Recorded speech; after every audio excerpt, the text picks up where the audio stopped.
या विषयावरती PYQ बघणार आहोत IBPS पॅटर्ननुसार. तर आज आपला पहिला दिवस आहे यातला.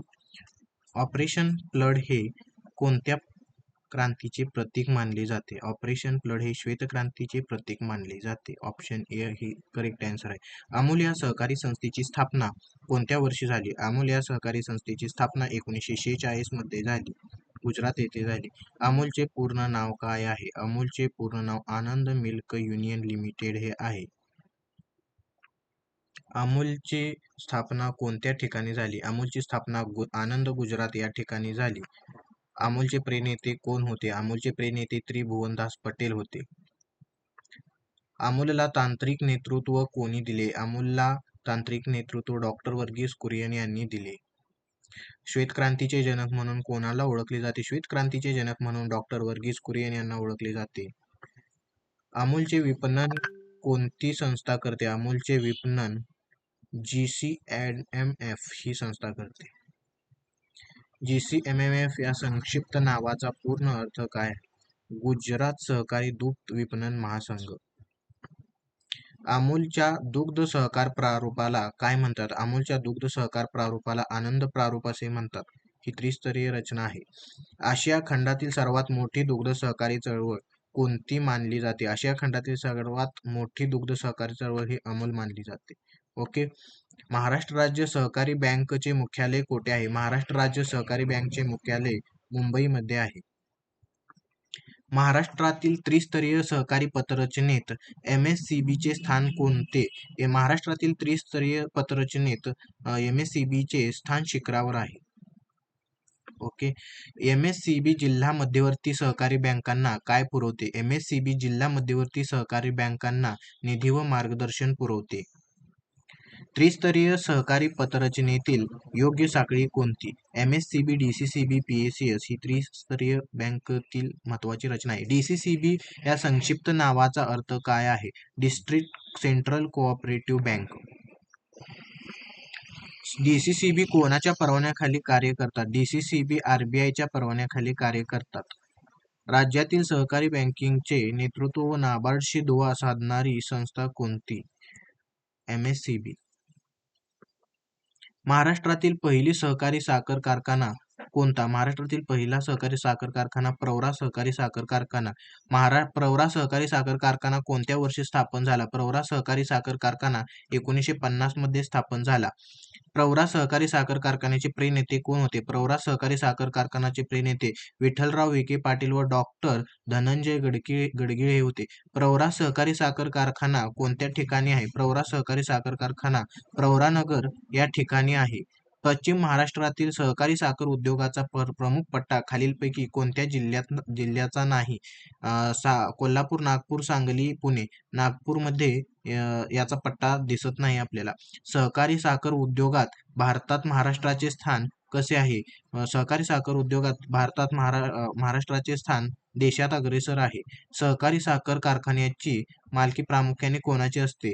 सहकारी साखर कारखान्याची मालकी प्रामुख्याने ऊस उत्पादक शेतकऱ्याची असते. सहकारी साखर उद्योगाचे महत्त्व कशामध्ये आहे? सहकारी साखर उद्योगाचे महत्त्व ग्रामीण रोजगार, अर्थकारण व सहकारी राजकारणाचा पाया यामध्ये आहे. विणकर सहकारी संस्था प्रामुख्याने कोणत्या घटकांना कच्चा माल पुरवतात? विणकर सहकारी संस्था कापड विणकरांना प्रामुख्याने कच्चा माल पुरवतात. विणकर सहकारी संस्थांमुळे कोणता फायदा होतो? विणकर सहकारी संस्थांमुळे मध्यस्थांचे शोषण टळते व योग्य मोबदला मिळतो. महाराष्ट्रातील विणकर सहकारी संस्थांचे प्रसिद्ध केंद्र कोणते? यवतमाळ व सोलापूर हे महाराष्ट्रातील विणकर सहकारी संस्थेचे प्रसिद्ध केंद्र आहे. सोलापूर शहर कोणत्या वस्तूंच्या उत्पादनासाठी प्रसिद्ध आहे? सोलापूर शहर चादर व टॉवेल या वस्तूंच्या उत्पादनासाठी प्रसिद्ध आहे. राष्ट्रीय स्तरावर हातमाग व यंत्रमाग सहकारी संस्थांशी संबंधित संस्था कोणती? ॲप्को ही राष्ट्रीय स्तरावर हातमाग व यंत्रमाग सहकारी संस्थांची महत्वाची आहे. महिला सहकारी संस्था व बचत गट यांचा मुख्य उद्देश काय? महिलांचे आर्थिक सक्षमीकरण हे त्यांचे मुख्य उद्दिष्ट आहे. SHG या संज्ञेचा इंग्रजीत पूर्ण अर्थ काय? Self help group. नंतर बचत गटाच्या कार्याचा योग्य क्रम कोणता?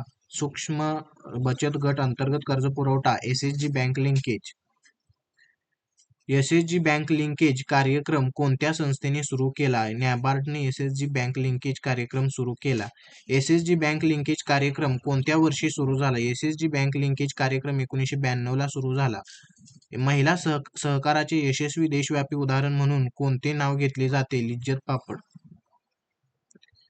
महाराष्ट्र राज्य ग्रामीण जीवनोन्नती अभियानाला दुसऱ्या कोणत्या नावाने ओळखले जाते? उमेद. इफ्कोचे पूर्ण नाव काय? Indian farmer fertilisers cooperative limited. इफ्कोची स्थापना कोणत्या वर्षी झाली? इफ्कोची स्थापना 1967 ला झाली. इफ्कोचे मुख्यालय कोठे आहे? इफ्कोचे मुख्यालय नवी दिल्लीमध्ये आहे. इफ्को कोणत्या क्षेत्राशी संबंधित सहकारी संस्था आहे? इफ्को खत सहकार संबंधी सहकारी संस्था आहे. इफ्को प्रामुख्याने कोणत्या रासायनिक खतांचे उत्पादन करते? इफ्को प्रामुख्याने युरिया व डीएपी या खतांचे रासायनिक उत्पादन करते. इफ्कोचे सदस्य कोण असतात? इफ्कोचे सदस्य हजारो प्राथमिक सहकारी बँका असतात. ओके. इफ्कोद्वारे कोणता नवीन उपक्रम विकल्प नुकताच विकसित केला गेला? Nano urea. इफ्को प्रमाणेच खत सहकार क्षेत्रात कार्यरत असणारी दुसरी मोठी सहकारी संस्था कोणती? क्रिप्चो. जगातील सर्वात मोठ्या सहकारी संस्थांपैकी एक म्हणून कोणती संस्था ओळखली जाते? इफ्को. हरित क्रांतीचे जनक म्हणून कोणाला ओळखले जाते? एम स्वामीनाथन हरित क्रांतीचे जनक. डॉक्टर वर्गीस कुरियन श्वेत क्रांतीचे जनक. अमूल ही कोणत्या प्रकारची सहकारी संस्था आहे? अमूल ही उत्पादक प्रक्रिया सहकारी संस्था आहे. ओके. खालीलपैकी कोणती जोडी अचूक आहे? विणकर संस्था साखर कारखाना, अमूल दुग्ध सहकार ही योग्य जोडी आहे इथं. ओके. सहकार संस्थेच्या लोकशाही व्यवस्थापनाचा मुख्य आधारस्तंभ खालीलपैकी कोणता आहे? एक भाग एक मत, एक सभासद एक मत. ओके. एक सभासद एक मत. कार्याच्या स्वरूपावरून सहकारी संस्थांचे वर्गीकरण करताना खालीलपैकी कोणत्या घटकाचा विचार केला जातो? कार्याच्या स्वरूपावरून सहकारी संस्थेचे वर्गीकरण करताना खालीलपैकी कोणत्या घटकाचा विचार केला जातो?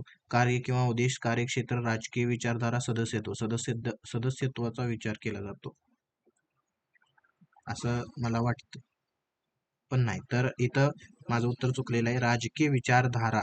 सहकारी संस्था या राजकीय दृष्ट्या तटस्थ असते, अपेक्षित असते, त्यामुळे वर्गीकरणाचा याचा आधार घेतला जात नाही. ओके. आता आपण पुढचे क्वेश्चन बघणार आहोत. ज्या सहकारी संस्थेत पतपुरवठा आणि विपणन यासारखी एकापेक्षा जास्त उद्देशे साध्य केली जातात तिला काय म्हणतात? बहुउद्देशीय सहकारी संस्था. पतसंस्थेचे प्राथमिक आणि सर्वात महत्त्वाचे उद्दिष्ट कोणते आहे? पतसंस्थेचे प्राथमिक आणि सर्वात महत्त्वाचे उद्दिष्ट कमी व्याजदरात कर्ज पुरवठा करणे हे आहे. सहकार. भारतातील सहकार चळवळीचा पाया कोणत्या कायद्याने आणि कोणत्या क्षेत्रातून घातला गेला? भारतीय सहकार चळवळीचा पाया 1904 चा सहकारी पतसंस्था कायदा ह्याच्यातनं घातला गेला. नागरी पतसंस्था प्रामुख्याने कोणत्या वर्गाला कर्ज पुरवठा करते? नागरी पतसंस्था प्रामुख्याने शहरी व्यापारी आणि पगारदार वर्गाला कर्ज पुरवठा करते. ग्रामीण पतसंस्था प्रामुख्याने कोणत्या कारणासाठी कर्ज उपलब्ध करून देते? ग्रामीण पतसंस्था PACS शेतकऱ्यांना पीक कर्ज देण्यासाठी असते. पगारदार पतसंस्थेत कर्ज वसुलीची सर्वात प्रभावी पद्धत कोणती आहे? वेतनातून कपात केली जाते. अल्पमुदतीच्या सहकारी पतपुरवठा संरचनेत जिल्हा स्तरावर कोणती संस्था कार्यरत असते? जिल्हा स्तरावरती कोणती संस्था कार्यरत असते? DCCB. ओके. सहकारी बँक आणि पतसंस्था यांच्यातील नियंत्रणात्मक मुख्य फरक कोणता? दुहेरी नियंत्रण. दोन्हीचे नियंत्रण RBI करते. पतसंस्था नफा कमवू शकत नाही. बँक फक्त शहरात असते. बँकेला RBIचा परवाना लागतो, पतसंस्थेला नाही. बँकेला RBIचा परवाना लागतो, पण पतसंस्थेला RBIचा परवाना लागण्या पतसंस्थेला निबंधकाचा हे लागतोय फक्त. ग्रामीण पतसंस्थेचे जनक म्हणून जागतिक स्तरावर कोणाचे नाव आदराने घेतले जाते? रायफेसन. ग्रामीण पतसंस्थेचे जनक म्हणून रायफिसन आणि नागरी पतसंस्थेच्या विकासाला मोलाचे योगदान देणारे शुल्ज डेलिट्श कोणत्या देशाचे आहेत? शुल्ज डेलिट्श जर्मनीचे. ओके. ग्राहक सहकारी संस्थेचा सर्वात मोठा फायदा कोणता? केवळ श्रीमंतांना वस्तू पुरवणे, मोठ्या प्रमाणात कर्ज देणे, मध्यस्थांचे निर्मूलन करून रास्त दर मिळवणे, हे त्यांचं महत्वाचं कार्य. ओके. रॉचडेल पायोनियर्स 1844 मध्ये जगातील पहिली ग्राहक सहकारी संस्था कुठे स्थापन झाली? पहिली इंग्लंड, रॉचडेल मध्ये इंग्लंडमध्ये स्थापन झाली. ओके. केंद्र सरकारी कर्मचाऱ्यांसाठी वस्तूचा पुरवठा करणारी प्रसिद्ध ग्राहक संस्था कोणती आहे? केंद्रीय भंडार. ओके. उत्पादक सहकारी संस्थेमध्ये खालीलपैकी कोणत्या प्रकारच्या संस्थांचा समावेश होतो? प्रक्रिया उत्पादक सहकारी संस्था, केवळ पतसंस्था, विमा कंपन्या, गृहनिर्माण संस्था, केवळ पतसंस्था, प्रक्रिया सहकारी संस्था. उत्पादक मध्ये प्रक्रिया सहकारी संस्था येतात बरं का. ओके. अमूल या सुप्रसिद्ध दुग्ध ब्रँडचे व्यवस्थापन करणारी शिखर संस्था कोणती? अमूलचे व्यवस्थापन करणारी GCMMF. महाराष्ट्रातील सहकारी साखर कारखानदारीचा पाया कोणी घातला? महाराष्ट्रातील सहकारी साखर कारखानदारीचा पाया कोणी घातला? विठ्ठल विखे पाटील, पद्मश्री विठ्ठल विखे पाटील. ओके. इफ्को आणि क्रिप्टो या दोन्ही संस्था कोणत्या क्षेत्रातील उत्पादक सहकारी संस्था म्हणून ओळखल्या जातात? तर या खत निर्मितीसाठी ओळखल्या जातात. ओके. विपणन सहकारी संस्थेचे मुख्य सूत्र खालीलपैकी कोणत्या वाक्यात अचूक मांडले आहे? विपणन उत्पादकाला रास्त भाव, ग्राहकाला रास्त दर. ओके. महाराष्ट्र राज्य स्तरावर विपणन कार्याचे नियोजन करणारी शिखर संस्था कोणती? शिखर संस्था म्हणून ओळखली जाते मार्कफेड. मार्कफेड ही महाराष्ट्र राज्य सहकारी पणन महासंघाचे संक्षिप्त नाव आहे. ओके. नॅफेड ही संस्था कोणत्या बाबतीत केंद्र सरकारची प्रमुख नोडल एजन्सी म्हणून ओळखली जाते? हमीभाव MSP खरेदीसाठी. ओके. गृहनिर्माण सहकारी संस्थेचे मुख्य उद्दिष्ट काय असते? गृहनिर्माण सहकारी संस्थेचे मुख्य उद्दिष्ट सदस्यांना परवडणाऱ्या दरात घरे उपलब्ध करून देणे हे असते.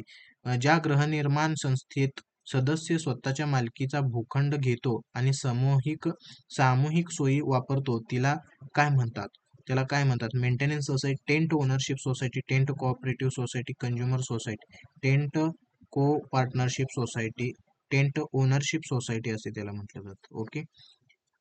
म्हाडाबाबत खालीलपैकी कोणते विधान सत्य आहे? ती फक्त ग्रामीण भागात काम करते, तिचे नियंत्रण RBI असते, ती एक सहकारी संस्था आहे, ती वैधानिक गृहनिर्माण प्राधिकरण संस्था आहे. ओके. सेवा सहकारी संस्थेचा मूळ उद्देश काय असतो? फक्त नफा व ठेवता माफक दरात सेवा पुरवणे. नफा न ठेवता माफक दरात सेवा पुरवणे. मोठ्या उद्योगाची स्थापना करणे. फक्त नफा मिळवणे. सेवा कशासाठी केली जाते? नफा न ठेवता माफक दरात सेवा पुरवणे. ओके. ग्रामीण भागात शेतीसाठी पाणी पुरवठा करणाऱ्या संस्था कोणत्या प्रकारात येतात? ग्रामीण भागात शेतीसाठी पाणी पुरवठा करणाऱ्या संस्था विपणन संस्था, ग्राहक संस्था, सेवा सहकारी संस्था आणि पतसंस्था. ग्राहक संस्था. तर याचं उत्तर आहे सेवा सहकारी संस्था. ओके.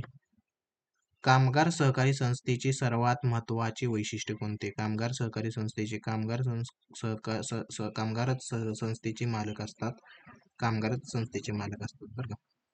महाराष्ट्रात माथाडी कामगारांच्या हितासाठी कोणता स्वतंत्र कायदा लागू आहे? महाराष्ट्रात माथाडी कामगारांच्या हितासाठी माथाडी कायदा 1969 हा लागू आहे. माथाडी कायदा. कामगार सहकारी संस्थेत होणारा निव्वळ नफा सभासदांमध्ये कोणत्या प्रमाणात वाटला जातो? केलेल्या श्रमाच्या प्रमाणात. ओके. प्रक्रिया सहकारी संस्थेचे उत्तम उदाहरण कोणते? ग्राहक भंडार, गृहनिर्माण संस्था, सूतगिरण्या, जिल्हा मध्य. प्रक्रिया ग्राहक भंडार, गृहनिर्माण संस्था, सूतगिरण्या, जिल्हा मध्यवर्ती बँक. प्रक्रिया सहकारी संस्थेचे आता सूतगिरण्या कापसावर प्रक्रिया करून सूत तयार करणे हे प्रक्रियेचे काम आहे. डी आन्सर राईट आहे याचं. शेती सहकारी संस्थेचा मुख्य हेतू कोणता असतो? शेती सहकारी सामूहिक शेती आणि अवजारांचा संयुक्त वापर. ओके. मच्छीमार सहकारी संस्थेचे प्रमुख कार्य खालीलपैकी कोणते आहे? मासेमारी, साठवण आणि विक्री करणे. ओके. मासेमारी, साठवण आणि विक्री. भारतातील श्वेतक्रांतीचे जनक म्हणून कोणाला ओळखले जाते? भारतातील श्वेतक्रांतीचे जनक म्हणून डॉक्टर वर्गीस कुरियन यांना ओळखले जाते. खालीलपैकी कोणती जोडी चुकीची आहे? इफ्को खत सहकार, नॅफेड विपणन सहकार, म्हाडा गृहनिर्माण सहकारी संस्था नाही म्हाडा, बरोबर, एवढं लक्षात ठेवा, सहकारी संस्था नाही. सहकारी संस्थेचे कार्यक्षेत्रानुसार पडणारे 3 मुख्य स्तर कोणते? प्राथमिक, मध्यवर्ती, शिखर. ओके. कामगार सहकारी संस्था स्थापण्यामागील सर्वात मोठा हेतू कोणता आहे? कामगार सहकारी संस्था स्थापण्यामागील सर्वात मोठा हेतू कोणता आहे? यंत्रांचा वापर, शासनाचा मध्यस्थ, कंत्राटदार टाळून शोषण थांबवणे.